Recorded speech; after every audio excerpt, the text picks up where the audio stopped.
አቃታለሁ እኮ ድሮ እሷ እኮ እንዲህ ነበረች የሚሉ ሰዎች አሉ። እነሱን ወደ ኋላ እንደዚህ ብሎ ማየት ማያስፈልግም።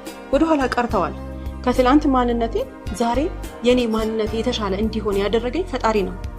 ከትላንት ማንነቴ እኔ እንድሻሻል ጉልበትን፣ አቅምን፣ ዕውቀትን ሰጥቶኝ እንድደክም ህይወቴን እንዳሻሽል ያደረገኝ ፈጣሪ ነው። ስለዚህ ይሄንን አብሮ ስኬትን ማያጨበጭቡ የህይወት መቀየራችንን አብሮ ደስ የማይላቸው እንደገና ደግሞ በተለወጥን ቁጥር ቤታችን አንድ ዕቃ በገዛን ቁጥር አይናቸው የሚቀላ ሰዎች አሉ። በህይወታችን የሆነ የተሻለ ነገር ባደረግን ቁጥር እኮ የሚናደዱ ሰዎች አጠገባችን አሉ። እነዛ ሰዎች የኋላ ናቸው፣ የሚያዩት ወደ ኋላ ነው።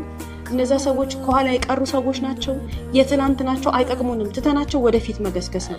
ከኛ ጋር የሚሄዱ ሰዎች በአስተሳሰብ፣ በአመለካከት፣ በመልፋት የሚያምኑ፣ በመስራት የሚያምኑ፣ በመቀየር የሚያምኑ፣ በተሻለ ነገር የሚያምኑ ለውጣችን ደስ የሚላቸው ሰዎች አሉ። እነዚህን ሰዎች በወንፊት አጥርተን ለቅመን አውጥተን ይዘን መራመደኛ ፋንታ ነው እድገታችን